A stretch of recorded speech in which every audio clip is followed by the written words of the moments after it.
নমস্কার বন্ধুরা। বর্তমান ফিনান্সিয়াল ইয়ার 25-26 প্রায় শেষ হয়ে এলো, যার অ্যাসেসমেন্ট ইয়ার অর্থাৎ কর বৎসর হচ্ছে 2026-27। আর 3 মাস পরেই ট্যাক্স রিটার্ন ফাইল শুরু হবে। এই বছর আয় করদাতাদের খুব খুশির খবর, 12 লাখ টাকা বাৎসরিক আয় কোনো আয় কর দিতে হবে না। অর্থাৎ এই 25-26 অর্থ বৎসরে আপনার উদ্বৃত্ত আয় সর্বোচ্চ 60,000 টাকা হতে পারে। ফুর্তি করুন। মোটামুটিভাবে অবসরপ্রাপ্ত ব্যক্তিদের 90%-এর কোনো আয় কর দিতে হবে না। গরিব চাষি, ক্ষেতমজুর আর অসংগঠিত ক্ষেত্রের শ্রমিকদের কথা কেই বা ভাবে। আজকের ভিডিওতে আমি খুব সহজ ভাষায় বোঝাবো 12 লক্ষ টাকা পর্যন্ত আয় কিভাবে পুরোপুরি ট্যাক্স ফ্রি হবে। 2, তবে কি 12 লাখ টাকা পর্যন্ত আয়ের ক্ষেত্রে আয়কর রিটার্ন জমা দিতে হবে না, সেই আলোচনা করব। 3, আর সবচেয়ে গুরুত্বপূর্ণ প্রশ্ন, 12 লাখের থেকে মাত্র কিছু টাকা বেশি আয় হলে কি পুরো ট্যাক্স দিতে হবে? মানে মার্জিনাল রিলিফ আসলে কি? যদি আমার আয় 12,10,000 টাকা হয়, তবে কি আমাকে 12,10,000 টাকার উপর পুরো কর দিতে হবে? চলুন ধাপে ধাপে বুঝি।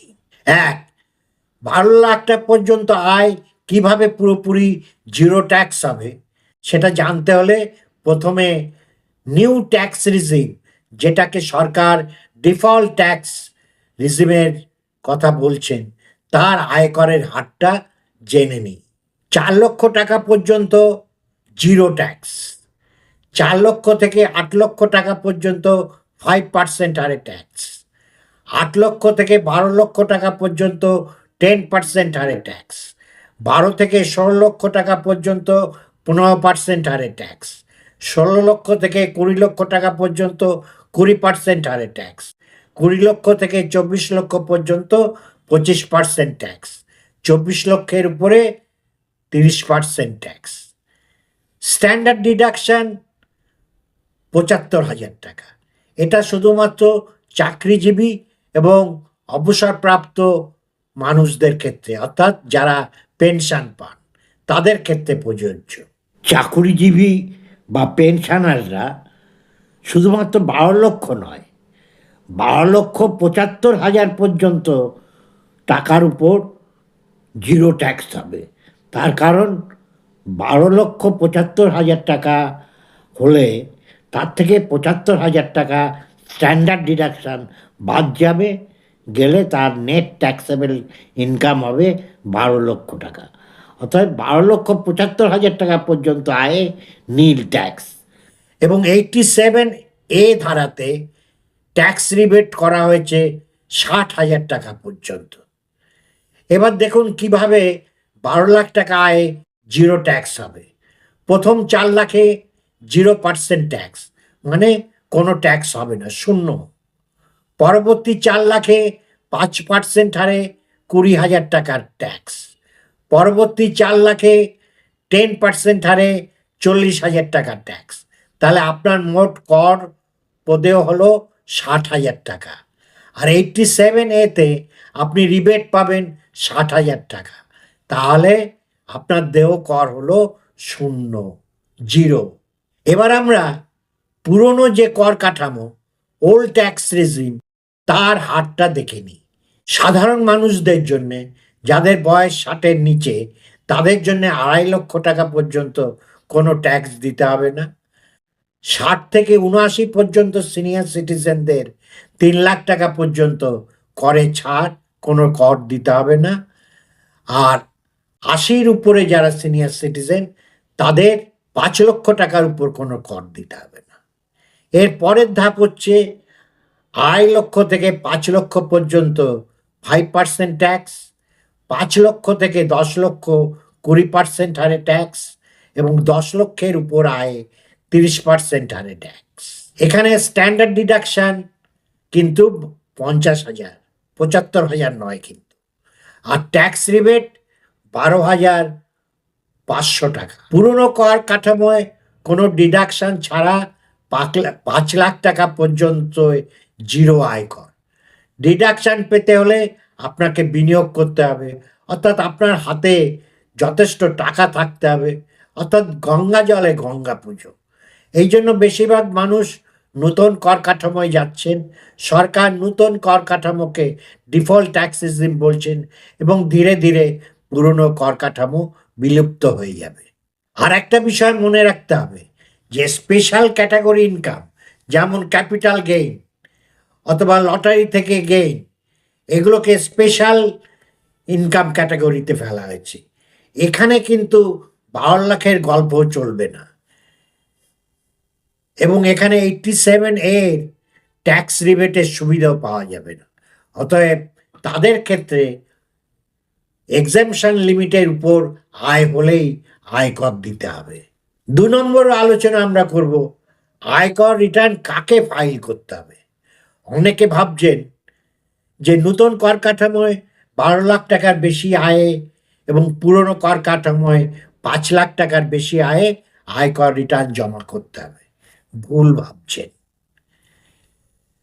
বেসিক এক্সাম্পশন লিমিট যে রিজিমে যা আছে তার উপরে আয় হলেই আপনাকে আয়কর রিটার্ন জমা দিতে হবে। অর্থাৎ নতুন ট্যাক্স রিজিমে 4 লক্ষ টাকা হচ্ছে বেসিক এক্সাম্পশন লিমিট এবং ওল্ড ট্যাক্স রিজিমে সাধারণ মানুষের জন্য 2.5 লক্ষ টাকা, সিনিয়র সিটিজেন 80-র নিচে পর্যন্ত 3 লক্ষ টাকা এবং 80-র উপরে 5 লক্ষ টাকা। এইটা হচ্ছে বেসিক এক্সাম্পশন লিমিট। এর উপরে আপনার আয় হলেই ট্যাক্স রিটার্ন ফাইল করতে হবে। এবার একটা গুরুত্বপূর্ণ বিষয় আলোচনা করব যে মার্জিনাল রিলিফ কি। অর্থাৎ এই যে বলা হচ্ছে 12 লাখ টাকা, কারণ যদি 12 লাখ টাকা থেকে একটুখানি বেশি আয় হয়, ধরুন 12,10,000 টাকা আয় হলো, তাহলে কি তাকে এই 10,000 বেশি আয়ের জন্যে পুরো 60,000 টাকার উপরে ট্যাক্স দিতে হবে? না, গভর্নমেন্ট এটাকে মার্জিনাল রিলিফ নামে একটা নিয়ম করেছে, যাতে বলা হয়েছে যে আপনার আয়কর অতিরিক্ত আয়ের থেকে বেশি হবে না। মার্জিনাল ট্যাক্স রিলিফের সুবিধা শুধুমাত্র নিউ ট্যাক্স রিজিমের ক্ষেত্রেই প্রযোজ্য হবে। অর্থাৎ আপনার 12,10,000 টাকা উপর আয়কর হয় 61,500 টাকা, অন্যদিকে 12 লাখের উপরে আপনার অতিরিক্ত আয় 10,000 টাকা, অতএব আপনার দেওয়া আয়কর হবে মাত্র 10,000 টাকা। একটা উদাহরণের সাহায্যে আমরা ব্যাপারটা দেখি। ধরুন আপনার 12,10,000 টাকায় আয়কর হিসেব মতো হয় 61,500 টাকা, কিন্তু আপনার অতিরিক্ত আয় 12 লাখের উপর হচ্ছে 10,000 টাকা। তাহলে এক্ষেত্রে আপনাকে কর দিতে হবে 10,000 টাকা। ধরুন 12,50,000 টাকার কারোর আয় হলো, সেক্ষেত্রে আয়কর হিসেব করলে দাঁড়াবে 67,500 টাকা, কিন্তু আপনার অতিরিক্ত আয় হয়েছে মাত্র এখানে 12 লাখের উপরে 50,000 টাকা। তাহলে 67,500 টাকা আপনাকে ট্যাক্স দিতে হবে না, আপনাকে ট্যাক্স দিতে হবে অতিরিক্ত যে আয়টুকু হয়েছে 50,000 টাকা। ধরুন 12,70,000 টাকা, সেখানে আপনার ট্যাক্স হিসেব হবে 70,500 টাকা, কিন্তু আপনার অতিরিক্ত আয় হয়েছে 70,000। তাহলে এখানে আপনাকে আয়কর দিতে হবে 70,000 টাকা, 70,500 টাকা দিতে হবে না। কারণ যদি 12,75,000 টাকা আয় হয়, তাহলে তার আয়কর হবে 71,250 টাকা। সেখানে তার অতিরিক্ত আয় হয়েছে 75,000, অতএব আয়কর তার অতিরিক্ত আয়ের থেকে কম। তার অতিরিক্ত আয় 75,000 12 লক্ষের উপর এবং তার আয়করের হিসেব হচ্ছে 71,250 টাকা। তাহলে এখানে তাকে পুরো আয়করটাই দিতে হবে, অর্থাৎ 71,250 টাকা তাকে দিতে হবে। এখানে সে কোনো মার্জিনাল রিলিফ পাবে না। অর্থাৎ ট্যাক্স লায়াবিলিটি কখনোই আপনার অ্যাকচুয়াল এক্সট্রা ইনকাম থেকে বেশি হতে পারবে না। এটাই হচ্ছে মার্জিনাল রিলিফ। ভিডিওতে এই যে সমস্ত টেবিলগুলি দিলাম, নিউ ট্যাক্স রিজিমের ট্যাক্স স্ল্যাব রেট, ওল্ড রিজিমের ট্যাক্স স্ল্যাব রেট টেবিল এবং মার্জিনাল রিলিফের এক্সাম্পল, এই টেবিলগুলি পজ করে আপনারা একটু দেখে নিন, আপনাদের কাজে লাগবে। আশা করি এই ভিডিওতে আপনি আয়করের ফিনান্সিয়াল ইয়ার 25-26-এর জটিল সব নিয়ম সহজভাবে বুঝতে পেরেছেন। নতুন স্ল্যাব কি, সেকশন 87A রিবেট কি, মার্জিনাল রিলিফ কেমন করে হিসেব করবেন। যদি আপনাদের আরও প্রশ্ন থাকে নিচে কমেন্ট করে জানাবেন। ভিডিওটি ভালো লাগলে লাইক দিন এবং চ্যানেলটি সাবস্ক্রাইব করুন। আবার আসবো নতুন একটা ভিডিও নিয়ে। ততদিন আপনারা সবাই সুস্থ থাকুন, ভালো থাকুন, আনন্দে থাকুন। আনন্দই হচ্ছে ঈশ্বর, আনন্দই হচ্ছে আল্লাহ।